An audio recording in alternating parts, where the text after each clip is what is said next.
Bueno, buenas tardes a todos y todas, bienvenidos a la comunidad Puro Diseño. Vemos muchas caras conocidas, nos alegra mucho que nos sigan y que bueno, esta es parte de una de las charlas, de la segunda charla que estamos dando. La primera fue sobre desafío emprender, después también estuvimos trabajando temas de herramientas como Pinterest, y bueno, y hoy vamos a tener una figura internacional que la va a presentar Andrés Gribnikov, que está en el marco de un programa que se llama Factoría X, que también Andrés nos va a comentar más, pero también les quería contar bueno, que Puro Diseño está trabajando mucho en temas de capacitación. En breve vamos a tener el jueves también una charla sobre marcas y packaging, también un curso sobre temas de packaging para muchos diseñadores que nos han pedido tener un curso más específico sobre ese tema, y además vamos a trabajar otros temas como e-commerce y como también marketing digital, y en breve, en octubre, se viene la Semana Internacional del Diseño, donde ahí también toda la semana vamos a tener actividades desde 11 de la mañana a 8 de la noche. Seguramente estemos invitando también a Factoría a que participe de esta semana, y así que sin más, no quiero robarle tiempo ni a Alex, que tiene muchísimo para contarnos en estos momentos de crisis donde el sector de la industria está complicado. Creemos que esta charla va a colaborar en pensar en distintas estrategias de cómo diversificar los ingresos, así que esperamos que lo aprovechen. Alex va a hablar durante 25 minutos aproximadamente, y después las preguntas las haremos al final. Y bueno, lo que les pido por favor es que sí silencien los micrófonos, así podemos tener una charla más tranquila, digamos. Así que bueno, Andrés, gracias por participar y por ofrecernos esta charla. Todo tuyo. Bueno, muchas gracias Laura, muchas gracias Matías, organizadores y responsables de la Feria Puro Diseño de Buenos Aires, Argentina. La verdad que nosotros ahora estoy hablando desde el lugar de Factoría de Industrias Creativas. Si bien yo estoy en Buenos Aires, Factoría de Industrias Creativas es una incubadora de emprendimientos culturales con base en Madrid, España. Nosotros estamos lanzando un programa de aceleración que impulsa a creativos de toda Latinoamérica y Caribe. Es un programa que dentro de un ratito les voy a dejar el link en el chat para que lo puedan explorar. Va a haber tiempo hasta el 14 de septiembre para inscribirse para los que estén interesados.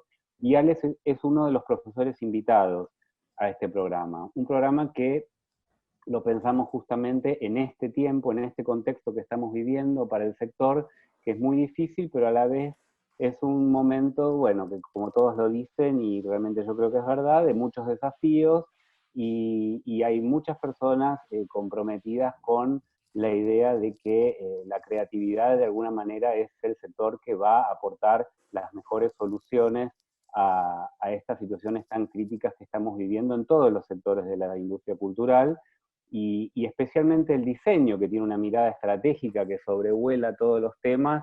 Con Laura nos conocemos hace tiempo, cuando yo trabajaba en el Centro Metropolitano de Diseño.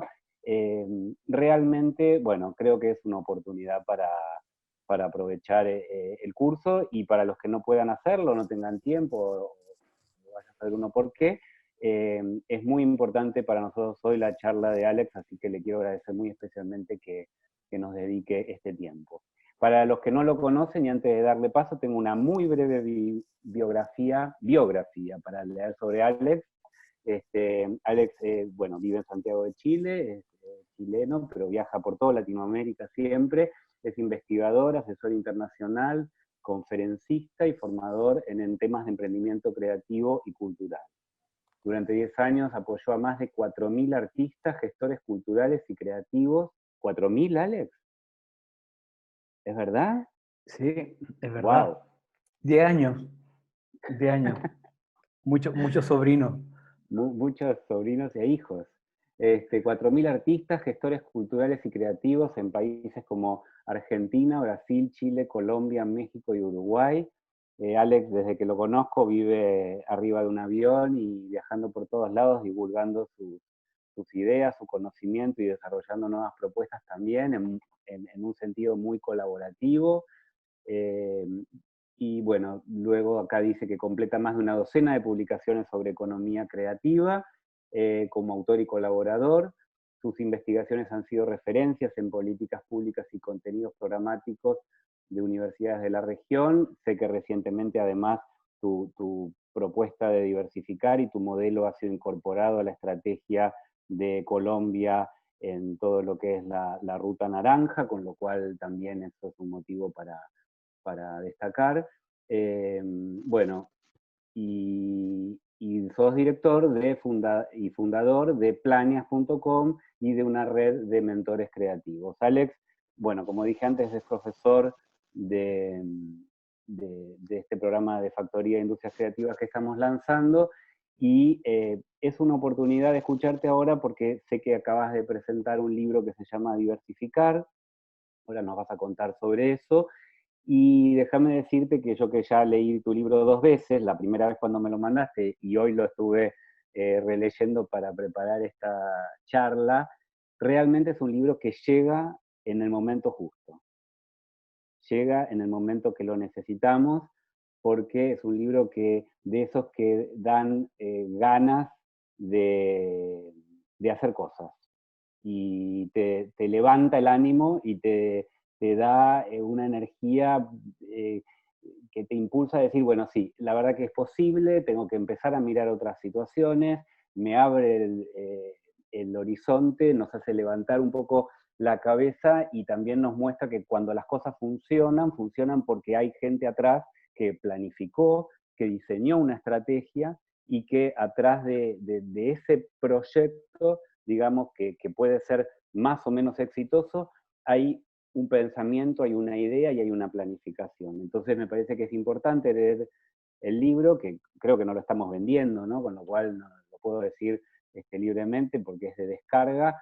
Es un conocimiento que es importante divulgar en un momento donde necesitamos justamente alimentarnos de conocimiento, leer cosas que nos hagan despertarnos en esta realidad nueva y decir, bueno, es posible, pero ahora es posible de esta otra manera.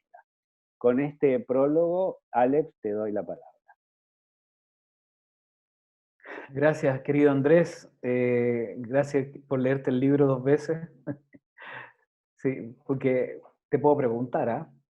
Te puedo hacer Sí, me puedes preguntas. preguntar. Estoy tranquilo, con la conciencia tranquila. Está bien, no, todo bien. Sí, antes que todo le dejé en el chat donde se puede descargar aún el libro, porque lo más probable es que próximamente reduzcamos la descarga a solamente el primer capítulo y, y el libro estamos haciéndole unas correcciones, unas extensiones para tener una versión ya final, más extendida y corregida, por supuesto. Va a aumentar casi un 15%, un 20% el libro. Así que va a ser un 20% más entretenido, espero yo. Gracias también a Puro Diseño por la invitación. Gracias, Laura. Creo que nosotros ya nos conocíamos, nos hemos visto por ahí. No, Andrés me corrige, pero tengo Así, la sensación de que en la En la Universidad de FADU. Buenos Aires, en el Centro de en la Emprendedores. UBA. Perfecto, sí, sí, ahora sí me acuerdo bien. Me acuerdo bien. De que hablar por estas camaritas, como que nunca sabes si realmente es o no es la persona con la que estuviste. Estamos aprendiendo a construir identidad en 2 fases.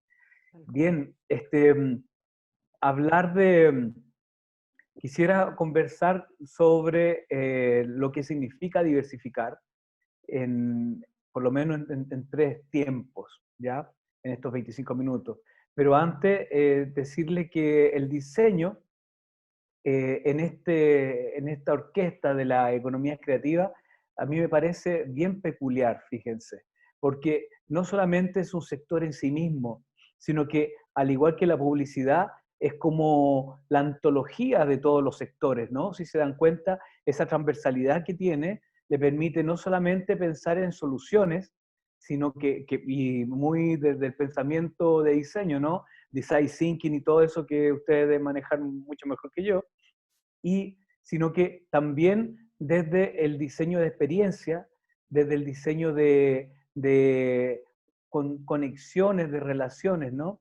Yo no te contesto, Andrés, pero este año comienzo en unos días más a estudiar una maestría en la Universidad de Cataluña sobre UX, o sea, diseño de experiencia de usuario. Entonces, ¿y por qué? Yo soy contador auditor, ¿no? Se supone que estoy bien lejos de todo esto. Bueno, pues también soy músico y de alguna forma hago una convergencia en esto de las economías creativas, contador auditor y cantautor. Entonces, algunos amigos me dicen que soy cantautor auditor. Eh, me joden ahí un rato, pero es una forma de mostrarme cariño. Y bueno, entonces me pasa que el diseño es una herramienta en sí sumamente transversal a todas las economías creativas. No existe ninguno de los sectores, llamemos música, llamemos actuación, eventos, espectáculos, danza, eh, animación, audiovisual, videojuego, que no se involucre el diseño. Pero hoy día más que nunca, creo yo, porque, y quiero partir por ahí, ¿no? Explicando de que una de las grandes hallazgos, uno de los grandes hallazgos que tuvimos para trabajar el libro fue lo importante de la conexión emocional. La conexión emocional, ese sentir humano que nos conecta. Entonces, quiero mostrarle algo para que mis palabras tomen sentido. Si me permite, Laura, quisiera Ahí mostrarle está. Gracias. Y ahora, ¿dónde está aquí? Acá.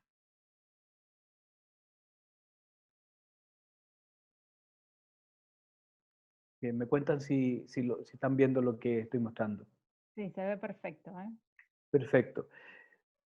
La propuesta de valor, que todos, me imagino que todos los diseñadores la saben mucho mejor que muchos emprendedores, por cierto, parte eh, parte pensándose en lo que realmente valoran los otros. Y la propuesta de valor, tanto para empresas como para personas o público, es sumamente diferente y el tratamiento es sumamente diferente. La propuesta de valor para personas es conectar con soluciones, ¿no?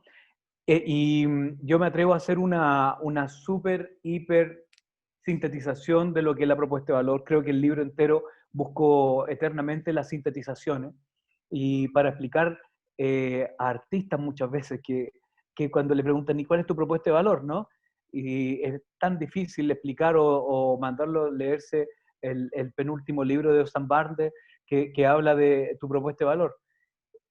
Creo que haciendo un ejercicio de síntesis, podríamos hablar de que la propuesta de valor es lo que nosotros tenemos como propuesta hacia algo y lo que los demás lo valoran, si valoran o no eso, ¿ya?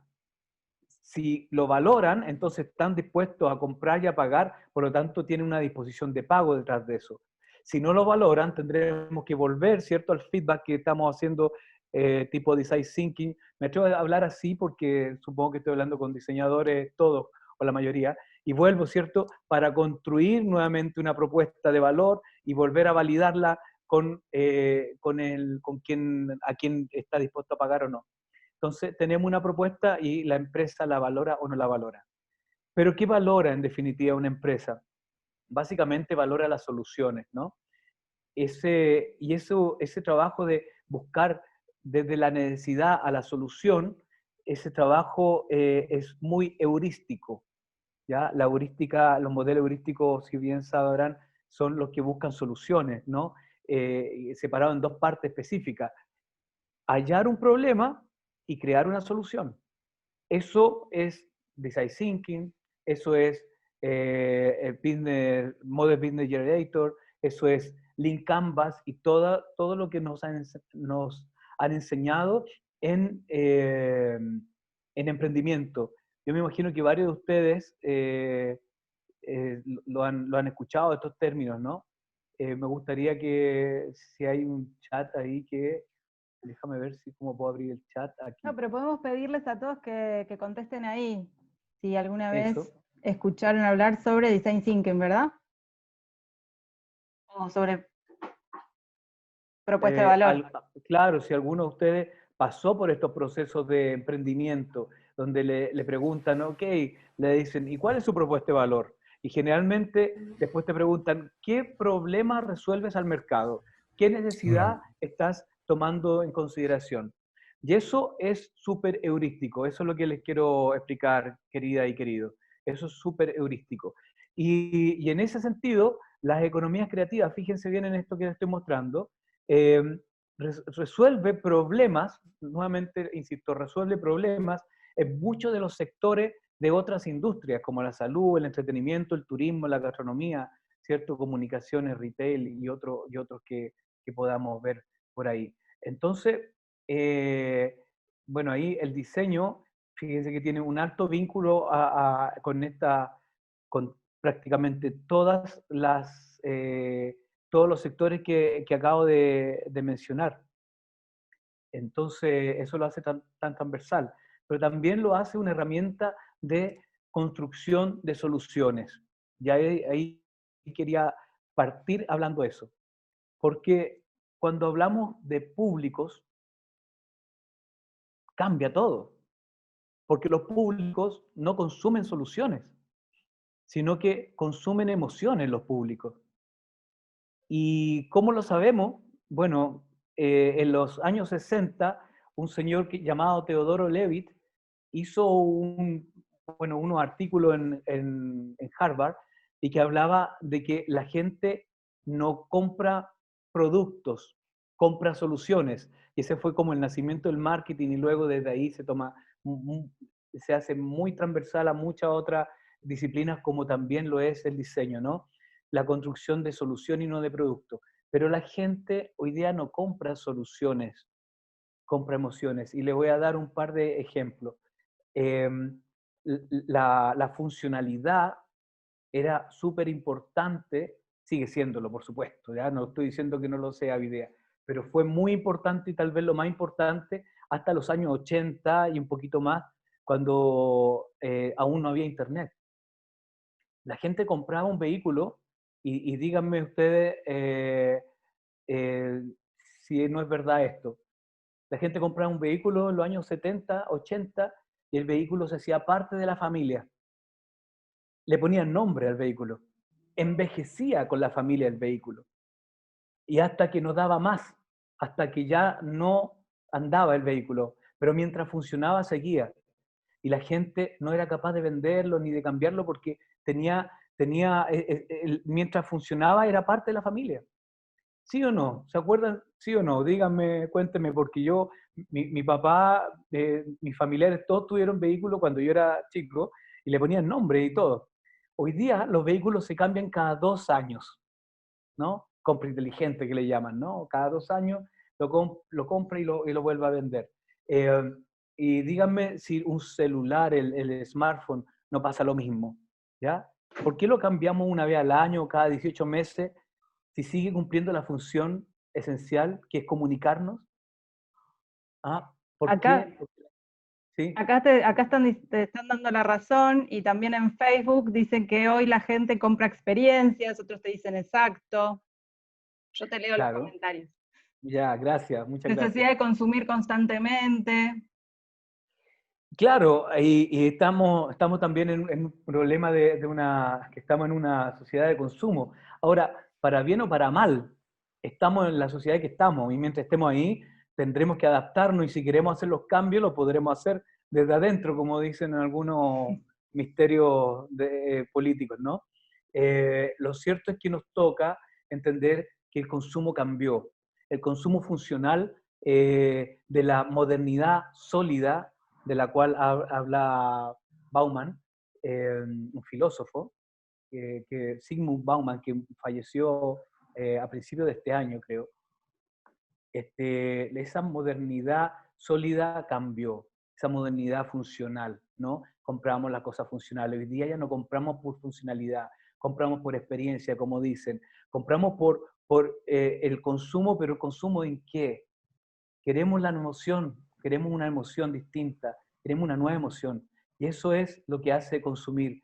E imagínense entonces si le preguntamos a un artista ahora, cuéntame tú, dime cuál es la necesidad de mercado que resuelve tu obra, tu canción, tu pintura, ¿no? Entramos en otro conflicto cuando empezamos a mirar las cosas o heurísticas o no emocionales. Entonces, de eso se trata este libro en gran medida. Se trata de poner en valor lo no heurístico. No sé si se entiende, Laura, ya que te convertiste en mi voz en off aquí en esta presentación. Sí, por ahora nadie está diciendo nada. Otros dicen que las cosas duran menos, también que pueden sentir que perdés la inversión, entonces que por eso Sí, que todo claro, es más hay varias, efímero. claro, hay varias cosas, sí, es verdad. Bien, pero quiero que se queden primero con esa idea de que la primera forma de propuesta de valor, ¿cierto?, es construir soluciones. Aunque la gente ya no está consumiendo soluciones, tal vez si hablamos de la pirámide de Maslow, ¿ya?, que muchos deben conocerla, esta pirámide donde aparece abajo las necesidades más fisiológicas y arriba las más psicológicas o emocionales. Claramente todavía necesitamos comer, vestirnos, ¿cierto? Más arriba educarnos y más arriba trascender. Como ya estamos en una sociedad que las primeras necesidades están relativamente resueltas para la mayoría, no digo para todos, hay mucha gente que todavía pasa hambre, y fíjate que esta pandemia ha revelado el hambre, por cierto, eh, pero también hay que entender que están mucho más resueltas hacia arriba. En un libro anterior, perdón si retrocedo un poco, este libro medio rosado, púrpura que está ahí, que se llama, Prácticas de Emprendimiento Creativo y Cultural en América Latina, que también lo pueden descargar, se encuentra en como 3 links, si buscan por el título lo pueden descargar.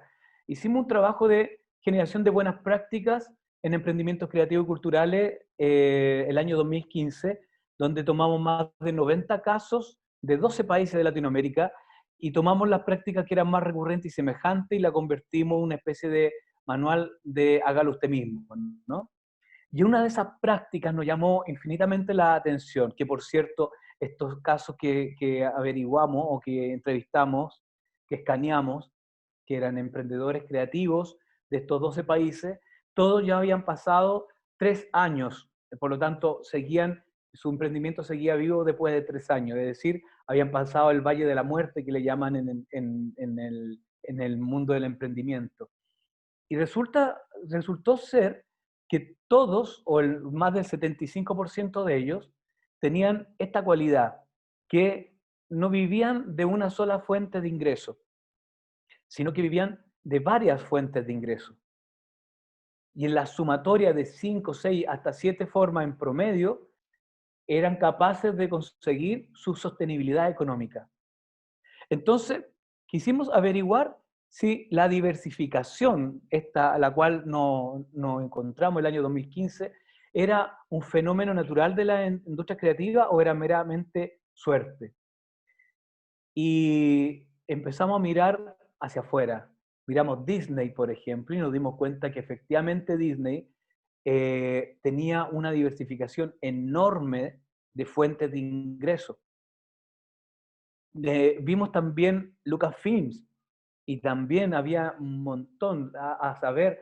Saben que de lo que generaron de venta de tickets por entradas a las películas de Star Wars, generaron el doble en la venta de merchandising y de juguetes, Lucasfilm con Star Wars. Para que entiendan que ya inmediatamente la diversificación nos golpea, ¿no? Y encontré mi musa inspiradora en todo esto, que se convierte en nuestro fetiche también de alguna forma, que es este señor David Bowie, ¿no? David Bowie, cuando lo empezamos a investigar, nos dimos cuenta que tenía una cantidad enorme de formas de modelos de ingresos, modelos de negocio. Ahí están todas, si me dan ganas de contarle cada uno de ellas, pero me voy a tomar mucho tiempo. Pero imagínense, tuvo videojuego, fue artista visual también, no solamente actor y también productor musical, sino que también hizo todo eso. Una de las cosas que más me llamó la atención, o dos de las, no me llamaron la atención muchas, pero dos de las que más me llamaron la atención fue, por un lado, los bonos Bowie, ¿no? Los bonos Bond, que, que hicieron, básicamente vendió 55 millones de dólares abriendo una compañía con acciones en la Bolsa de Comercio para que compraran acciones por las futuras regalías o las futuras derechos de autor que iba a ir capturando de los discos anteriores y ni siquiera estábamos hablando de los discos nuevos, sino que los anteriores. Eso fue un golpe porque en menos de un mes vendió 55 millones de dólares. Y tal vez la gente que compraba ni siquiera estaba comprando con las ganas de hacer una inversión real, sino que era una forma de acercarse a Bowie, acercarse a esta unidad creativa que le llamamos, que ya se voy a explicar más en unos minutos. Y otro también que me llamó mucho la atención fue que Bowie se convirtió en un proveedor de Internet, así como Claro, como Movistar, Telefónica, no sé qué tienen allá, tienen Tigo, no recuerdo bien en Argentina. Pero él se convirtió en un proveedor de Internet y la gente compraba el Internet porque tenía ganas de tener el mail que era bowie.net. Entonces tú te podías, por ejemplo, romina@bowie.net. Entonces se convirtió para coleccionistas. La gente quería tener el mail de bowie.net. Fue tan importante lo que hizo eso, que no solamente se hizo una radio online, repartió los mails, sino que también se convirtió en una plataforma de gestión de fans, sin darse cuenta que estaba haciendo eso, o tal vez era tan inteligente que probablemente sí lo sabía. Pero más allá de eso, otros artistas como Madonna le compraron esta plataforma para gestionar sus fans también. Entonces, imagínense la cantidad de negocios que hizo. Tienen 31 minutos, yo creo que lo conocen, ¿no? De Aplaplac en Chile, que nace como una serie para niños, ¿no? Pero realmente es para toda la familia. Y fíjense, estas son las distintas formas de generar ingresos que tiene 31 minutos.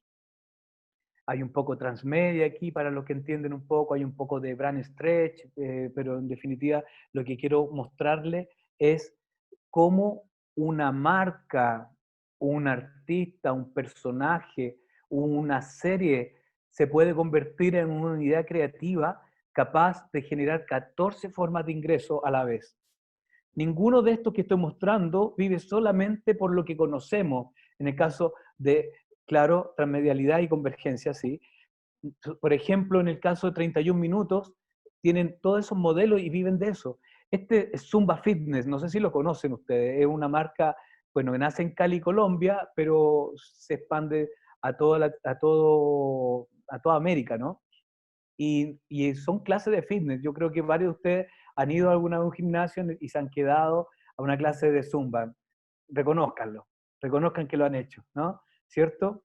Y bueno, no solamente son clases para hacer ejercicio, sino que también tienen videos, conferencias, contenido, venden equipamiento deportivo, tienen un sello musical, que es Música Strong, tienen Zumba para niños, hasta tienen un crucero de vacaciones para estar 2 semanas arriba del crucero haciendo Zumba, con la familia Zumba, porque ellos dicen, no construimos seguidores, construimos familia.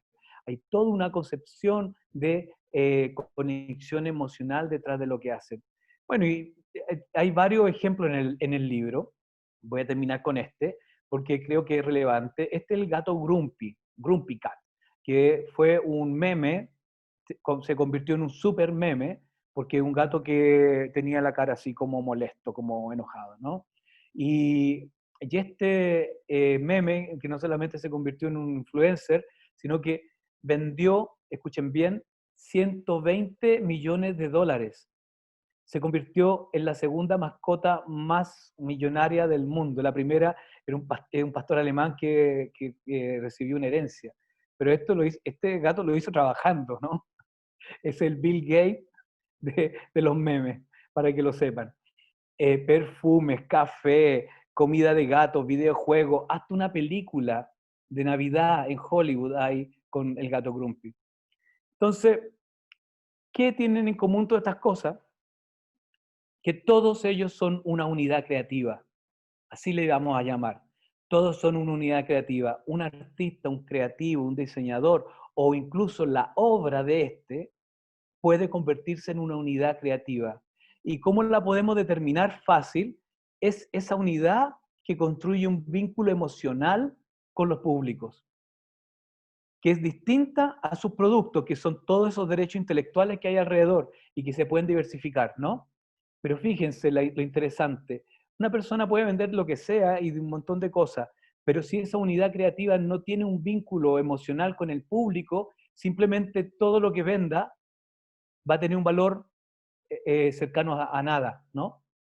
Cuando esa unidad creativa tiene un vínculo emocional fuerte con su público, entonces pasa algo milagroso, que todas las ofertas que están a su alrededor, que le llamamos derechos intelectuales, aumentan su valor, aumentan como si fuera la plusvalía de una propiedad inmueble, ¿no? Por eso a mí me gusta hablar de plusvalía en esto, porque creo que así como una propiedad, cualquiera una propiedad inmueble, aumenta su valor cuando pone una carretera al lado, cuando llega el subte cerca y qué sé yo, la propiedad intelectual de un creativo también puede aumentar su valor en la medida que esa unidad creativa conecta fuertemente y se vincula con sus públicos. ¿Hasta aquí me van siguiendo? ¿Se dan cuenta que la heurística o este modelo de necesidad-solución no lo resuelve todo, ni menos con los públicos, que cambió el consumo y que claramente si yo tengo dos pares de calcetas iguales, idénticas, de la misma, con los mismos materiales, con la misma técnica, con todo igual, pero una viene con estampado de Harry Potter y la otra viene completamente blanco, y resulta que a mi hijo le gusta Harry Potter, díganme cuál voy a terminar comprando. Parece lógico, ¿cierto? Parece obvio, pero detrás de eso hay una explicación. Hay una unidad creativa que hace que compres eso aun cuando salga más cara y hasta muchísimo más cara que la calceta blanca. Eso es una forma de explicar cómo la conexión emocional hace de la suya con nuestras unidades creativas, con nuestras creaciones o nosotros como creadores y la conexión con nuestros públicos. Sí, sabes que, Alex, perdón que te interrumpa, Sí. pero me hiciste acordar con una serie acá que se llamaba Floricienta, que en unos lugares vendían las manzanas de Floricienta y obviamente la manzana salía al triple que en una verdulería y sin embargo no dejaba de ser una manzana, ¿no? Qué interesante, qué interesante. Claro, es eso, exactamente eso. Pero podrían haber vendido manzana, perfume, cuadernos, la serie, el Blu-ray, la película, etcétera, ¿no? Y Sí, todo sí, iba a claro. tener valor porque lo que realmente tiene el valor, el, el, el que realmente adquiere el valor es esa unidad creativa, ¿ya? Entonces, la conexión emocional. Y ya voy entrando a la segunda fase. Creo que estoy muy mal con mi tiempo. Creo que me sobrepasé, querido Andrés, o aún no. No hay problema, tenemos tiempo. ¿No? No sé, Ya, Andrés, ¿qué bien, pensás? bien, bien, vale. Voy a tratar de ser breve entonces lo que viene. Fíjense esto de las emociones, que esto es clave, esto es clave. Y esto tenemos tan poca información al respecto que la ciencia está al debe con nosotros. ¿Sabían que tenemos los seres humanos, manejamos más de 500 emociones? Más de 500 emociones. Es un número importante, ¿no? ¿No creen? Lo más interesante de todo es que de todas las emociones, solo 26 de ellas son capaces de leerse con la vista. Solo 26 podemos leerla con la vista. Hay informes científicos que los tengo ahí referenciados en el libro. Yo digo, claramente tenemos muchas más emociones que las podemos entender desde otros sentidos, sin lugar a dudas. Pero lo interesante es entender esto, que hay una relación directa entre las emociones, los sentidos y la empatía. Y esto es importante que lo entiendan porque también tiene mucho que ver con el diseño, tiene que ver con el arte, tiene que ver con cómo conectamos con los demás. Fíjense, en la amígdala cerebral existen ahí las emociones. Está el laboratorio químico de las emociones. Y una emoción puede ser perfectamente una fórmula química. Esa fórmula química se expresa a través de un gesto, como que si fuera nuestro computador que está emitiendo vía Wi-Fi a la impresora un gesto. Es un código, ¿ya? Los sentidos de la otra persona, llámese la vista, el tacto, el gusto, el olfato, hay feromonas que solamente, hay emociones que solamente se detectan con feromonas. Hay emociones que no se sabe cómo se pueden detectar, como por ejemplo las emociones que nos generan el bostezo. Y que hay dos personas en habitaciones distintas y bosteza una y bosteza la otra.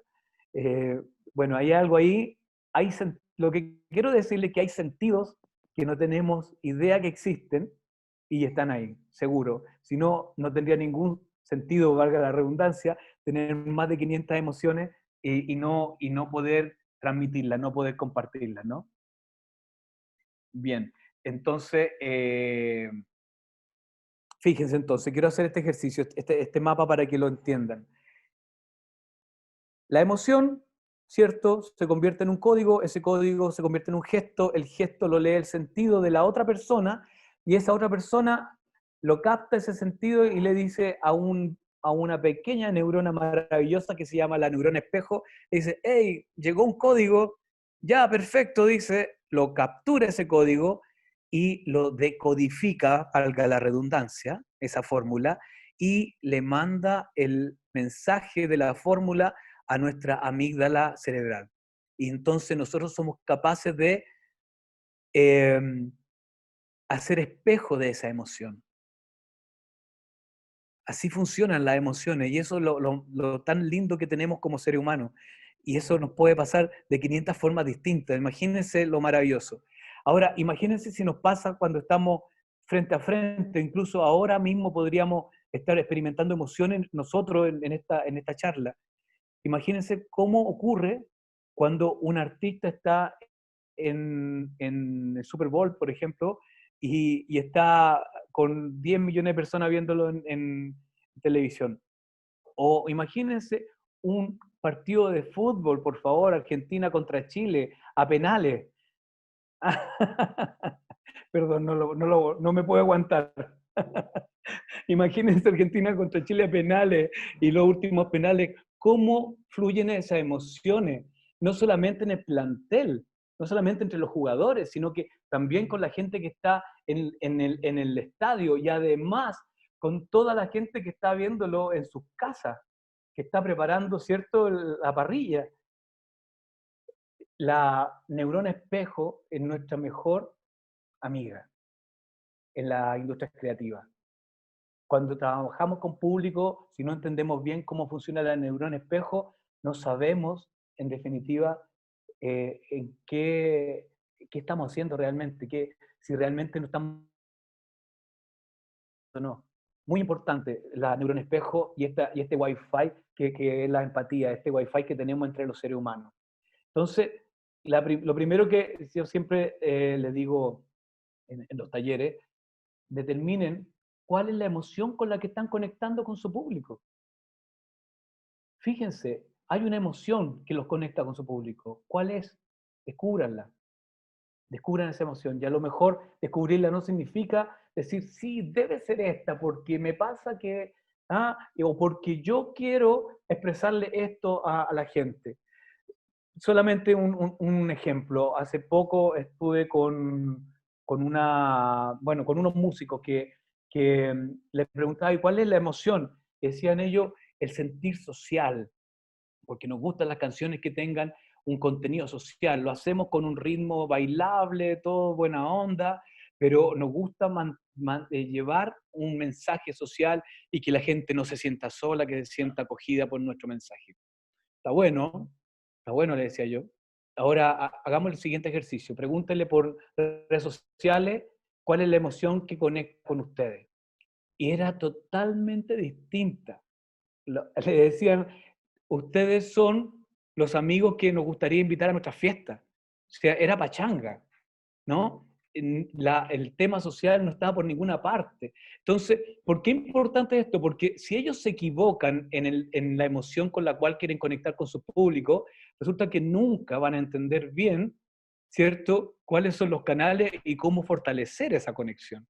Entonces, el valor de la unidad creativa no va a generar mayor valor en los otros derechos, en las otras ofertas. ¿Sí me entienden? Hágame un gesto, estoy mirando algunas caras. ¿Sí? Perfecto, ok, muy bien. Vamos, continuemos. Entonces, la propuesta de valor en los públicos es distinta, ¿cierto? Tenemos una propuesta, pero el público valora esa conexión emocional. Eso es muy importante.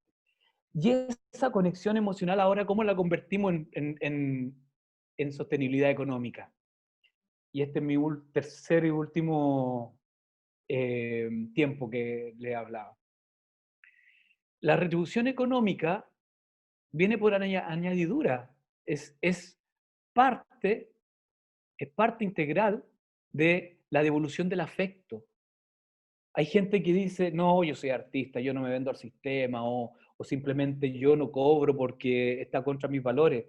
Miren, no es o sea, tener esa discusión no lleva a nada, porque la gente quiere retribuir, y retribuye de distintas maneras. Quiere retribuir con el aplauso, quiere retribuir compartiendo lo que tú pones en tus redes sociales, y quiere retribuir también económicamente. Y quiere hacer las tres cosas al mismo tiempo, incluso, porque siente porque quiere compartirlo contigo, porque quiere compartir con su unidad creativa, con la unidad creativa que eligió. Y yo les pediría a todos los que tienen ese conflicto que piensen por un minuto esto. La retribución económica del público es un acto de fe, es un acto religioso, donde ellos abren su corazón y te dicen, mira, junto con lo que yo estoy pagando, con el presupuesto con el que pago la universidad de mi hijo, la hipoteca de la casa, el supermercado, la alimentación, y todo eso, yo voy a hacer un espacio en mi corazón para compartirlo contigo. O sea, por favor, piénsenlo, piensen dos cosas al respecto. Primero, lo importante que es aceptar eso, aceptarlo, y segundo, lo importante que es hacerse responsable de lo que nos están entregando cada vez que el público está dispuesto a pagar por lo que hacemos. Por eso que nos debemos como servidores públicos, ¿no?, a los públicos, a que sean ellos los que puedan disfrutar de nuestro talento. Bien, le voy a hablar de una unidad creativa especial para explicarle el origen de la diversificación. Le voy a hablar de Paul McCartney, ¿ya? Otro de mis artistas favoritos que junto con mi papá siempre discutimos. Él dice que los mejores discos de los Beatles son los primeros, la primera mitad, yo le digo que son la segunda mitad, que él dice que no hay como Help, y yo le digo que no hay como Sgt. Pepper, y así nos llevamos 30 años discutiendo lo mismo, pero nos encanta y nos sentamos y disfrutamos al mismo personaje. Y el que está vivo hoy día es Paul McCartney, ¿no? El que está haciendo música buena junto con Ringo Starr. Pero fíjense, Paul McCartney tiene más de 14 millones de seguidores en redes sociales. Y a eso súmale todos los otros seguidores que no están en redes sociales y que no están porque hay una brecha generacional, que simplemente no están. ¿Ok? O sea, podríamos llegar fácilmente a 20 millones de seguidores en todo el mundo y si no más. Pero la mayoría de ellos no ponen un peso por Paul McCartney, se declaran seguidores de él, pero no son capaces de gastar un peso. Pero al escucharlo en Spotify, al verlo en YouTube y en otras plataformas de streaming, están entonces generándole regalías, ¿cierto? Por streaming, por derecho de autor. Y que le llega, de alguna forma, le llega un dividendo de eso. Más arriba hay un grupo muy pequeño que están dispuestos a pagar entre 20 y 50 dólares, por poner un precio, ¿no? Entre 20 y 50 dólares por algo de Paul McCartney, como el disco, el Blu-ray, la camiseta, la gorra de Paul McCartney, ¿no? Y esos son los que compran básicamente un merchandising oficial o algo así. Más arriba, que no alcanza a ser el 3% de los seguidores, están dispuestos a pagar hasta 140 dólares promedio. Estoy hablando de entre 80 y 500 dólares y tal vez más por haber ido a un concierto de Paul McCartney. Pero son muy pocos. Se dan cuenta que en la medida que va subiendo la pirámide, van siendo menos, pero van pagando más. Y en la punta de esta pirámide hay no más de 20 personas por concierto, escúchenme bien, no más de 20 personas por concierto que están dispuestos a pagar $3,000 por estar en el meet and greet con Paul McCartney, 30 segundos, sacarse la selfie y ya. ¿No? $3,000. Yo sé que por ahí hay algunos que estarían dispuestos a pagar eso y más, ¿no? Por McCartney o por algún otro artista. Piensen en su artista favorito y piensen si cuánto costaría estar con él, darle la mano, saludarlo, sacarse una foto. ¿Cuánto pagarían por eso? Lo que les quiero decir aquí es que esa retribución económica tiene distintos niveles. Desde el nivel 1, en la pirámide, en la base de esta pirámide, pasando por el nivel 2, los que pagan un poquito más, pasando por el nivel 3, los que pagan mucho, y pasando por el nivel 4, los que están dispuestos a pagar cualquier cosa. Puede que tu pirámide tenga 3 niveles o puede que tenga 10. Lo que quiero reflejarle es que una pirámide de 4 niveles está buena para entender cómo se comportan los públicos. Entonces, les quiero preguntar algo, si hay artistas o hay gente del arte, de la cultura ahí. ¿Por qué insistimos en querer venderle a todos lo mismo, siendo que todos los públicos tienen distintas formas de retribuir o distintas disposiciones de pago? Ahí nace el concepto de la diversificación. Si la unidad creativa es lo que realmente tiene el valor, en la propuesta de valor final entre esta unidad y el público, entonces tenemos que entender que estamos en un negocio que se diversifica por sí solo. Y esa diversificación significa que tenemos distintas disposiciones de pago en distintos niveles. Y eso nos lleva luego a entender entonces cómo tenemos que distribuir nuestras ofertas, ¿no? Este es un mapa que logramos después de varios años tratando de ver cómo se distribuyen las formas de generar oferta. Y son 5 formas: presencial, producción propia, el licenciamiento con el merchandising, la franquicia y otras cosas, la regalía por derecho de autor y la recaudación de fondos, esto de las donaciones, como los fundraising, como los crowdfunding, como la responsabilidad social empresarial o corporativa, los subsidios, inversión. Así podríamos mirar bien todas las formas de hacer oferta, pero si juntamos esa forma de hacer oferta con esta pirámide, podríamos ver que entonces podemos ofrecerle muchísimas cosas a nuestro público. Entonces, para ir cerrando esto y para entrar en la conversación con Andrés, no es casi una aberración, no quiero sonar desagradable, pero es casi una aberración pensar en que si yo tengo un producto, tengo que ser oferta, ¿no? No puede ser así. sea, te quedarías como en un solo nivel de esto y perdería el valor de que están los niveles más altos y los niveles más bajos.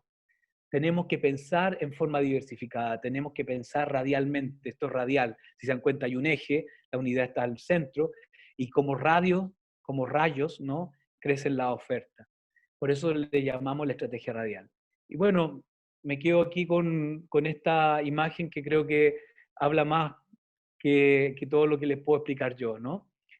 Cómo a lo menos las 5 formas de oferta que les muestro aquí, porque son a lo menos 5. O sea, cualquier creativo, diseñador, artista, gestor cultural, cualquier creativo debería a lo menos tener 5 formas de ingreso, porque, porque es algo natural del negocio en el que estamos, de la industria en el que estamos. Entonces, le dejo ahí. Queridos y queridas, muchas gracias. Creo que me extendí un poco y pido disculpas por ello. No, por favor, gracias a vos, Alex. Creo que podemos seguir igual unos minutos más. Hay mucha gente que nos está siguiendo, ¿no? Tanto en este Zoom como por el Facebook. Son más de, creo que 120, 150 personas. ¿Es verdad, Laura? Sí, Y tal veo los cual. excelentes, muy buenos, así que bueno. Qué bueno, Mi muchas propuesta gracias es a todos. hacerte 2 o 3 preguntas, charlar sobre eso y también escuchar un poco las preguntas del público, que Laura las va a leer después y Vamos. contestarlas, así que voy a tratar de... ¿Dejo la pantalla ahí o...? No, si querés mejor ya la dejamos de compartir y que es mucho más. Ya, vale, ok. A ver, preguntas, comentarios. Bueno, primero, todo creo que muy interesante. Es un sector, el cultural y el creativo, que se caracteriza y nos caracterizamos por hacer distintas cosas, ¿no? Como esto de esta frase que tenemos en Argentina, no sé cómo será en Chile, de poner los huevos en distintas canastas, ¿no? Entonces el Sí, se escritor, dice igual.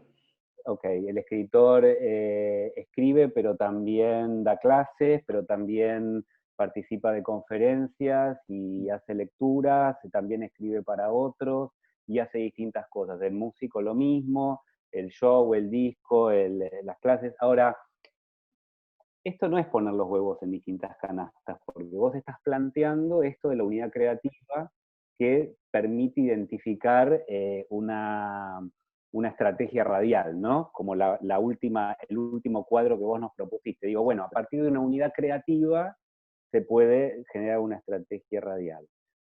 El primer comentario era cómo, digamos, ¿qué nos podés contar sobre cómo identificar realmente esa unidad creativa? Y seguramente, y creo que algo dijiste, ¿no? En el medio nos podemos equivocar y hay casos donde vos nos puedas compartir y decir, bueno, tal creativo creía que su unidad creativa era esto, pero en el camino se confundió y se dio cuenta de que a él lo querían por otra cosa, ¿no? Porque digo, en el momento en que uno define y descubre esa unidad creativa, como le debe haber pasado a David Bowie o le debe haber pasado a Paul McCartney, eso es lo que realmente vale, de acuerdo a tu modelo. Entonces, ¿qué Totalmente. casos nos podés contar donde se identificó un error en la identificación de la unidad creativa y bueno, vuelta de timón y volver a empezar con otro valor que pueda hacer que se genere esa estrategia radial exitosa? Buenísimo. Pero quiero retomar con algo que dijiste justo antes, que es súper clave. Diversificar no es lo mismo que dispersar, ¿no? Porque tú decías, hay un patrón en esto, claro, totalmente. No Tengo es un hacer amigo, cosas distintas, no es hacer cosas distintas. no es No es que solamente yo te hacer cuente, cosas bueno, mira, distintas, exactamente. yo tengo un trabajo en una oficina de 6 horas, pero además doy clase y además doy conferencias y además tengo el negocio familiar. No es eso, Dios.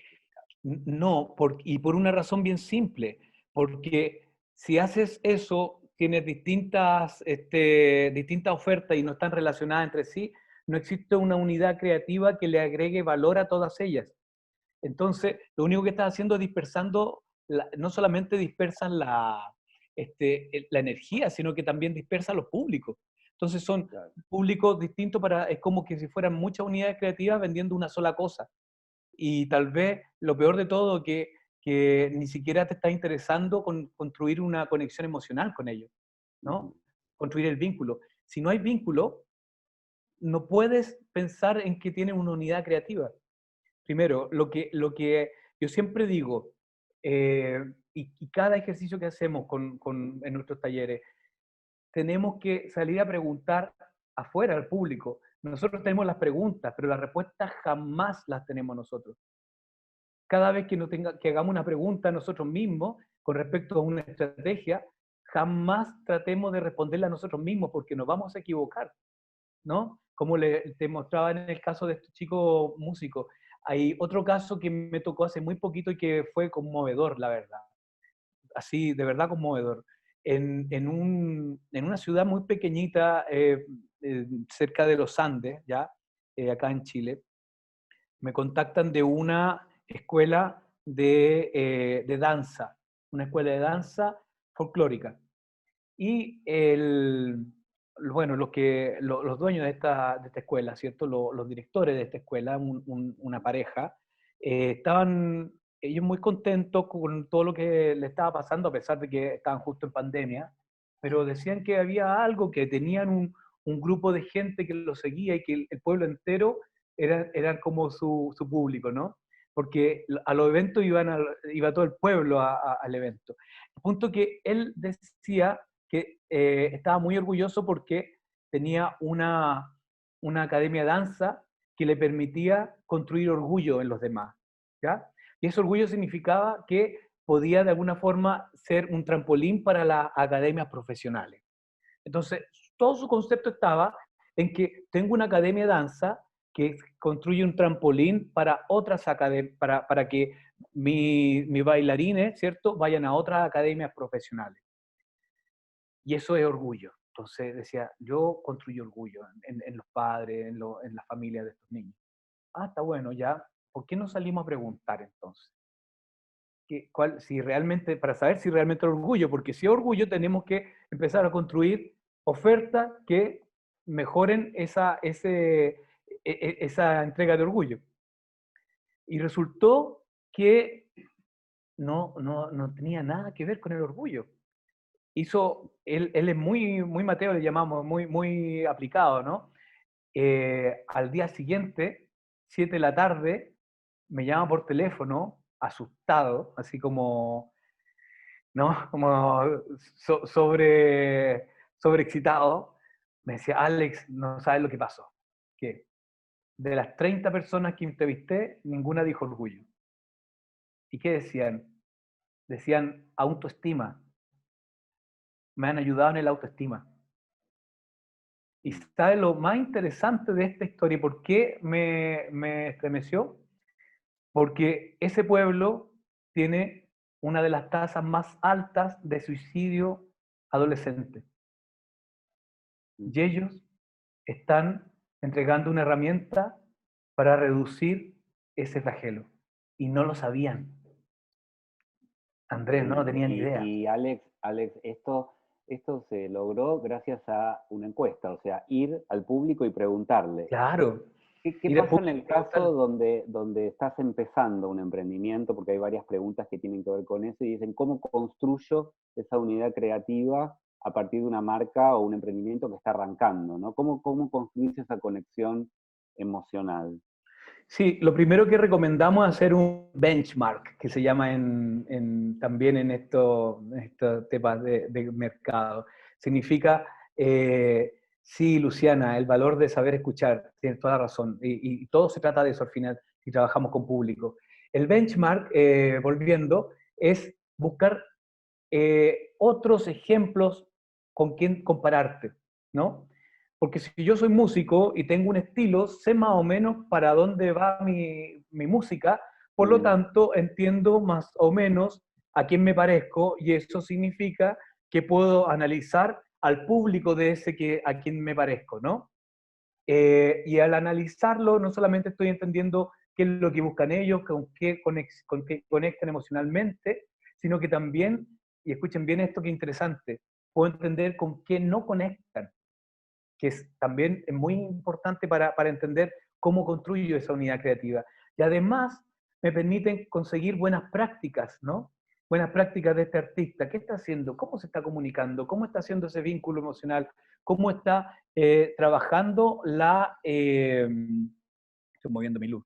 ¿Cómo está trabajando su forma de vincularse con su público? Entonces, ese es como el primer paso, ¿no? Yo le diría, primer paso, intenta mirar tu referente, intenta mirar las buenas prácticas de tu referente y empieza a llegar a públicos similares. ¿Qué es? Spotify hace eso. ¿Te das cuenta cuando tú dices, mira, yo estoy escuchando esta música y te ponen música similar a, ese ejercicio se llama conversión, ¿no? Y ese ejercicio de conversión lo puedes también construir tú.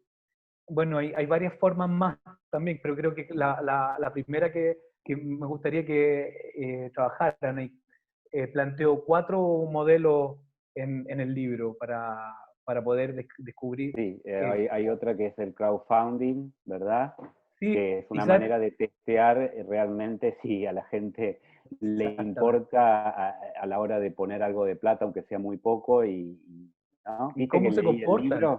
Viste que Sí, leí el muy libro y bien, muy no me bien, fijé, ¿eh? muy bien, qué bueno, te agradezco. Porque el Alex, crowdfunding se conoce por financiamiento, y la gente dice, pero ¿cómo si es para financiar?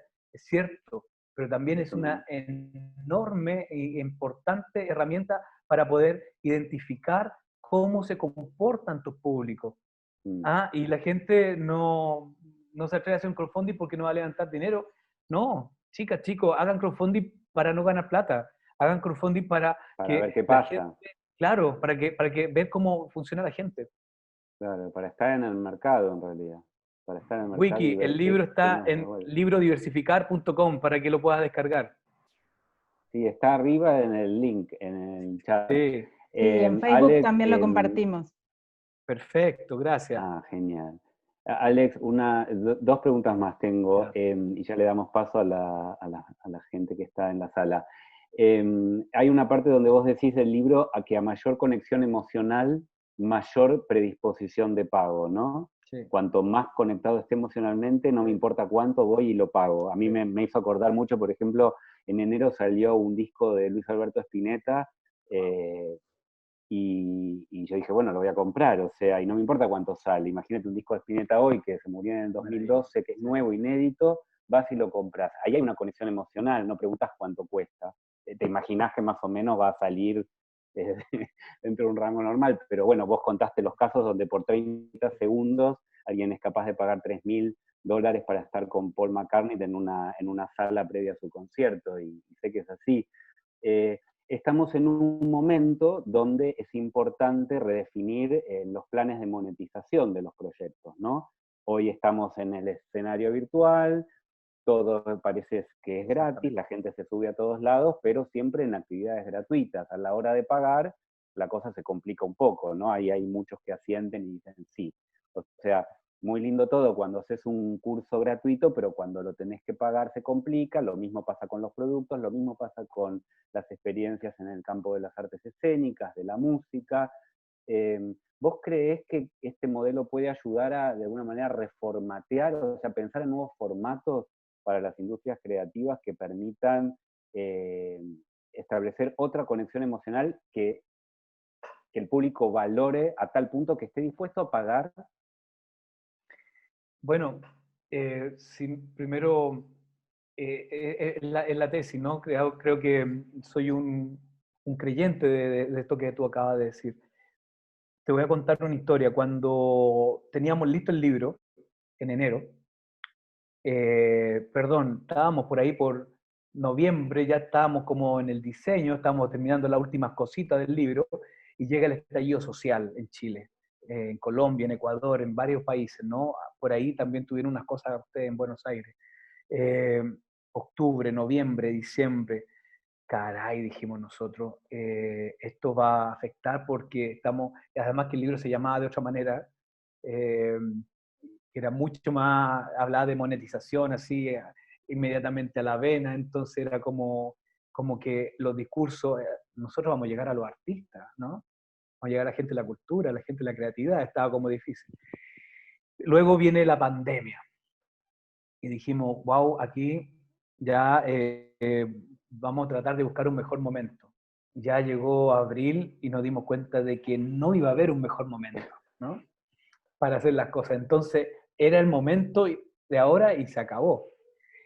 Y en ese ejercicio fue que hablé con gente de los gremios de la música y del espectáculo, y ellos dijeron, les prometo, no le había dicho nada del libro, y ellos dijeron, lo que pasa es que no supimos generar ingresos de otras maneras que no fueran a través del espectáculo. Y ahí quedamos complicados, ¿no? Y en otras palabras me están diciendo, lo que pasa es que no supimos diversificar. Y yo dije, oye, y yo tengo un libro que se llama Diversificar, ¿saben? Está ahí. Bueno, ahí nos atrevimos a lanzarlo. ¿Y por qué? Porque en definitiva lo importante de esto es que las industrias creativas en sí mismas también son resilientes, tienen la diversificación adentro. Si bien es cierto, la industria del espectáculo bajó hasta un 90% en su ingreso, o sea, están viviendo hoy día con el 10%, la industria del videojuego aumentó un 280%, la industria del editorial en audiolibro aumentó un 600%, imagínense. Y así varias industrias, la industria audiovisual a través de las plataformas como Netflix o Amazon aumentaron 4 veces su membresía. Entonces, la pregunta uno se hace, ¿realmente esto tiene que ver con que la gente tenga más o menos plata? Porque la gente igual lo compra. Y cuando hablo de una persona que es capaz de gastarse $3.000 en un meet and greet de un artista, no estamos hablando de la gente que tiene dinero, estamos hablando de gente que tiene tarjeta de crédito. Sí, incluso vos lo contaste ¿No? en el Y libro que son la gente capaces, se endeuda para eso. claro, claro, el ¿Verdad? tema, y ahora con esto no quiero decir, chicos, Ahí se nos quedó. Sí, no sabía si era yo o, o Alex. Se fue. Se cortó. Ah, está acá, yo lo veo. Ah, ¿vos lo ¿Lo ves? ves? A ver, Sí, porque... apareció el micrófono, faltaría. No sé si Claro, él por lo eso, pero puede lo tengo que activar. encontrar. A ver, espera un Ah, sí, segundo. está. Ahí lo voy a ver si lo puedo cancelar. Buscando a Alex se llama eso. Ahí está, Ahí está. ahí está. Ahí la activé de nuevo. Bien. a alguien no le gustó lo que dije. No, No, no, dijiste a buscar, ahora Alex, chicos y paró todo. claro. súper interesante. Pero bien, ya como que me perdí un poco, pero lo Ah, que te quería... dijiste, sí, sí. Si no Ah, pasamos... Dime, bueno, y la otra pregunta, y yo con esto termino, pero me parece interesante porque seguro que hay muchos diseñadores y diseñadoras en la sala, y es un tema que al sector le importa muchísimo, que es, en una parte del libro vos hablás de del tema de creación de valor, digamos, y decís, agregar valor es aumentar la disposición de pago. Eso es agregar valor, ¿verdad? claro, o sea, sí, perdón. Yo me... bueno, ahora lo explicás bien, si querés. Y bueno, de mis épocas de trabajo en el Centro Metropolitano de Diseño, y siempre, digamos, ahora el diseño centrado en la persona, perfecto, pero siempre hablamos de que el diseño era una herramienta que agregaba valor al negocio. Entonces, ¿pensás que si agregar valor es aumentar la disposición de pago, el sector creativo y especialmente el sector del diseño con el que sé que trabajaste, tiene la oportunidad de su vida en este momento para poder agregar valor a las industrias tradicionales y hacer esa diferencia que haga que uno se compre tal o cual producto de acuerdo a eso que agregó el diseño, que si no, no estaría, no te da lo mismo comprarte una cosa que la otra? Y esa conexión emocional, por supuesto, ¿no? Totalmente. Sí, o sea, y esa es la gracia del diseño. Yo creo que el diseño en tiempo de crisis debería irle mejor que muchas otras industrias. Y por una razón súper simple, porque el diseño es el que hace la transición de una industria, de una experiencia a otra. Si la experiencia presencial es la que está dolida, tenemos toda una experiencia virtual que nos permite hacer muchas más cosas. ¿Cómo el diseño permite entonces al artista construir experiencias desde la virtualidad? ¿Ya? Y aquí le estoy diciendo que van a pasar cosas fenomenales, ¿ya? Fíjate, porque mucha gente también de la industria creativa le tiene mucho miedo a la virtualización, como que se está perdiendo la humanidad, como que se ve en riesgo el espectáculo. Yo creo que una cosa no quita la otra, ¿no? Eh, una cosa lleva a la otra, no la quita, la lleva. Eh, Fíjense lo que pasó, qué pasaba hasta 1895. 1895, antes de ayer, ¿ya? Antes de ayer. ¿Cómo escuchaba música la gente? Tenía que ir a los teatros a escuchar música. La gente no hacía el aseo, no iba en el vehículo, en su caballo, ni estaba cocinando escuchando música, como lo hacemos nosotros, ni menos trabajaba escuchando música. La gente para escuchar música tenía que ir a una sala de evento, de concierto, ¿ya? Imagínense cuando en 1898 más o menos, fue 97-98, sale el primer disco de acetato de Caruso, donde Caruso empezó a cantar por primera vez adentro de las casas de las personas. Eso fue el primer ejercicio de virtualización moderno, ¿no? Y antes de eso, ¿cómo se traspasaba la historia? A través de la narración.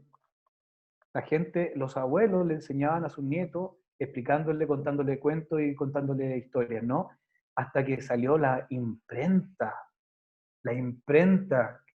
que dejaba a todos los abuelos sin trabajo. No era eso. Pero en definitiva, esa historia, esa narración se empieza a escribir y además se empieza a democratizar la lectura, ¿no? Esos son dos ejemplos antiguos de la virtualización. Chicos, no pasa nada, hoy día no está pasando nada. Nadie va a poner el espectáculo solamente en un Zoom o solamente en el YouTube Live. Pero hay que trabajar en estas nuevas formas de experiencia y para eso el diseño es fundamental. La tecnología está ahí, pero faltan los diseñadores y los creativos que hagan que eso se transforme. Todo lo que era presencial hasta hoy día se puede transformar. Creo que el diseño hoy día tiene un rol fundamental en esta nueva normalidad o esta nueva anormalidad, como dice nuestro amigo Ernesto Piedra. Sí, hay algunos ejemplos que vos contás en el libro, como el del restaurante El Bulli, ¿no? de Adrià, que obviamente sí. Hay un diseño de la experiencia, digamos, casos como muy extremos, sí. Pero donde claramente la creatividad es un componente que agrega valor y hace que los públicos paguen a veces hasta lo que no tienen por vivir esa experiencia, por ser parte de ese mundo. Y ahí el diseño tiene mucho para aportar. Si te parece, Laura, le damos pie a las preguntas del público. No sé si vos querés seleccionarlas. Dale, sí. Acá una que me parece interesante para responder, porque se ve que quedó como duda. María Robles dice, me gustaría saber si cada una de estas propuestas se trabajan como un negocio individual, con sus costos, sus penales, sus utilidades diferentes para cada uno. Sí, perdón, ¿quién pregunta? Acá es en relación María a la diversificación, dice María Robles. No, ¿quién? María Robles.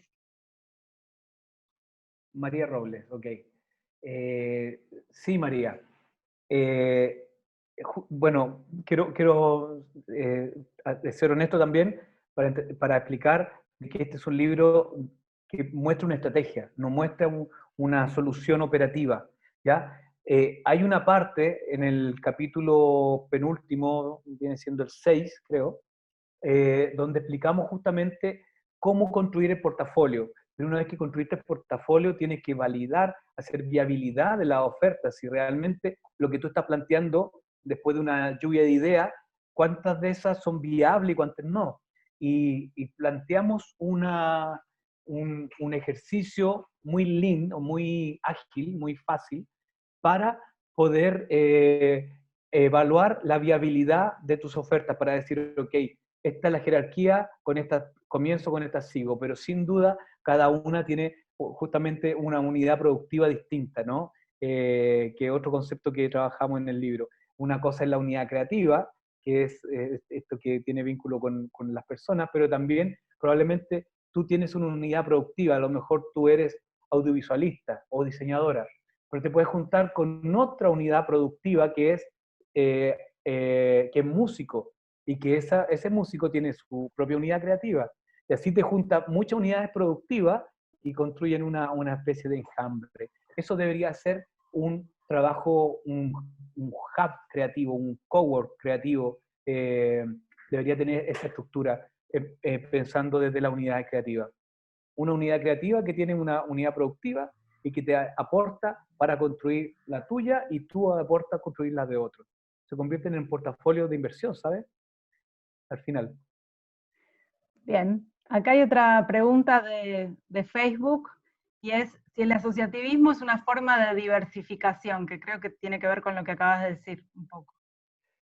Sí, yo no sé si una forma de diversificar, más bien es la manera de diversificar, ¿no? Fue un convencimiento. Al final del libro, de hecho, hago una declaración profunda de que ese fue como el último hallazgo. Es como cuando en la excavación tú dices que va a llegar hasta los 3 metros, y cuando faltan 10 centímetros para terminar la excavación y se te acaba el presupuesto, te das cuenta que salió una uñita de una garra de tiranosaurio. Entonces,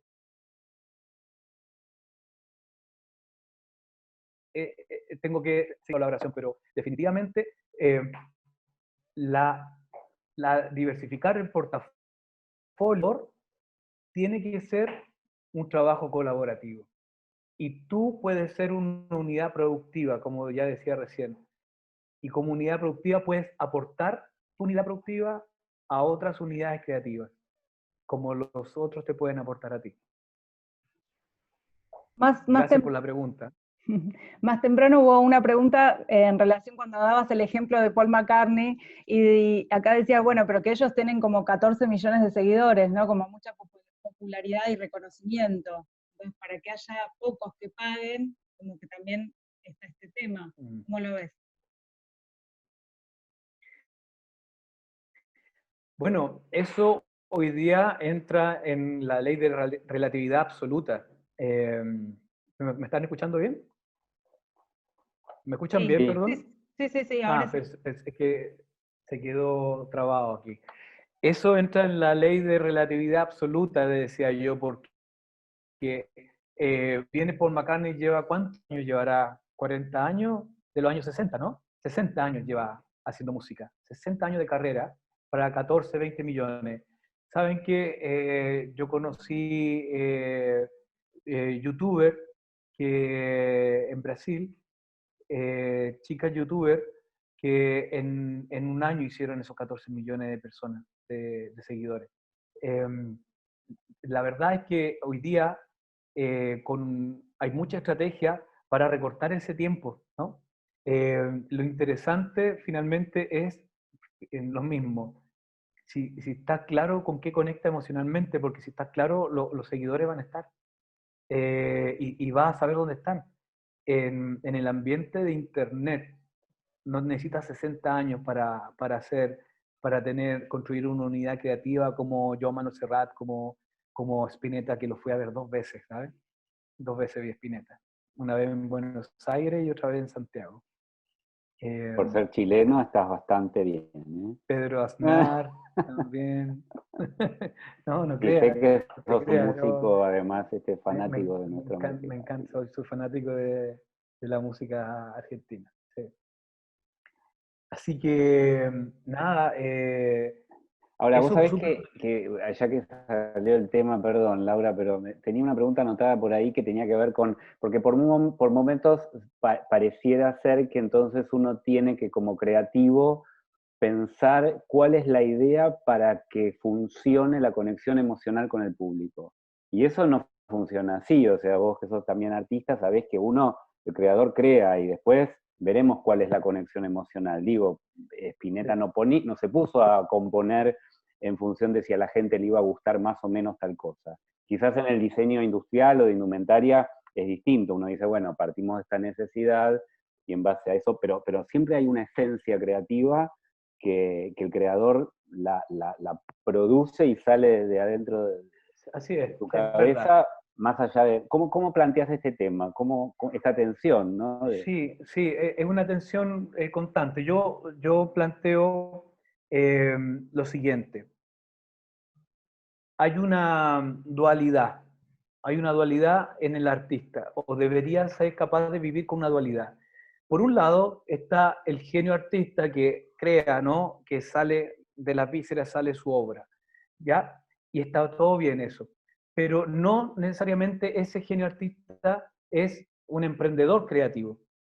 Porque el emprendedor creativo no solamente crea, sino que involucra al público en su cadena de valor, ¿no? Es decir, Claro. que cuando hablamos de la cadena de valor, para los que no saben, hablamos en industria creativa está primero la creación, la producción, la difusión, la distribución y el consumo al final. Cosa que cada día me cuesta más entender esa cadena de valor en los momentos en que estamos. Primero porque el consumidor cada día está más al principio y menos al final, ¿ya? Para antes de la creación. Es decir, que la creación debería estar inmersa en el público, ¿no? Y Sí, porque después, aparte el público también es creador hoy. claro, bueno, muchos artistas lo decían, ¿no? Que la obra se completa recién cuando el público la puede observar, ¿no? El cubismo de Picasso era que el público podía elegir el punto de vista. El divisionismo también. El cerebro del observador completaba la obra. Entonces, bueno, pero más allá de la filosofía artística, es importante entender que si involucramos al público en un principio, entonces podríamos perfectamente crear algo que a él le haga sentido y no esperar al final, ¿no? Pero eso tiene que ver con emprendimiento. Si tú quieres hacer arte por arte, no, mis palabras no te sirven. Entonces, vos Porque decís que el eso... artista puede no traicionarse y tener una doble vida, digamos, decir, bueno, estos son los productos que yo Exacto. pienso en función del público que quiero Claro. conquistar y con quien quiero conectar, y estos son los productos que hago porque se me canta, digamos. Porque uno... A veces se juntan, ¿no? que deben juntarse, y ese es el gran paradigma. Porque uno alimenta al otro y el otro inspira al uno. Sí, claro. ¿Ya? Claro, uno es un Ahora, laboratorio, ¿no? Uno es un laboratorio claro, y el otro es una industria. pero es que yo no soy capaz de convertirme en dos personas, perdón. Todos somos padres y somos hijos al mismo tiempo. Todos somos blanco y oscuro, todos somos silencio y sonido. La dualidad está. ¿Por qué no podemos vivir con esa dualidad? ¿No? ¿Por qué no Sí, podemos pero vivir es muy entendiendo de que puedo hacer interesante. una obra que no la quiero comercializar y otra obra que sí la comercializo? Puedo hacer las dos cosas al mismo tiempo. Y muy interesante que que se conectan, digamos. Al fin y al cabo, esa Claro, dualidad no es tal, porque ese en un taller el fin de semana sin ningún tipo de presión económica y sin responder un plan de negocios o un plan de producción, después termina siendo un germen para un producto que pasa a la línea de producción.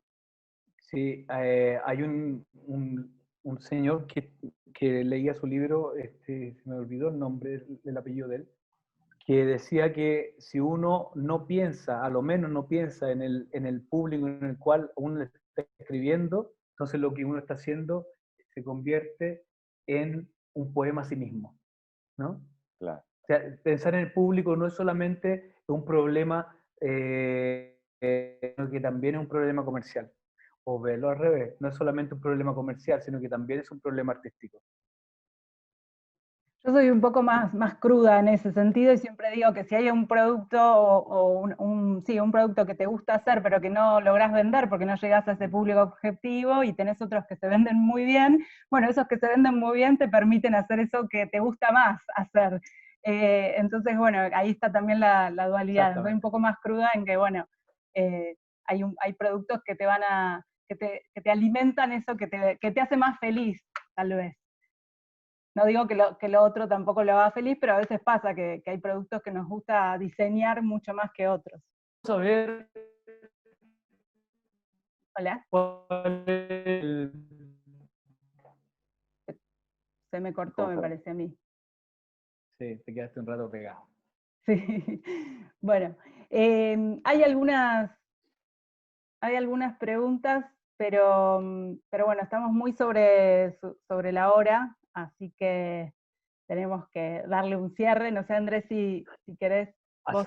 Hacer la invitación a Factoría Creativa, ¿no? Industria Claro, tenemos que creativa. pasar el chivo. Sí, bueno, les vuelvo a copiar,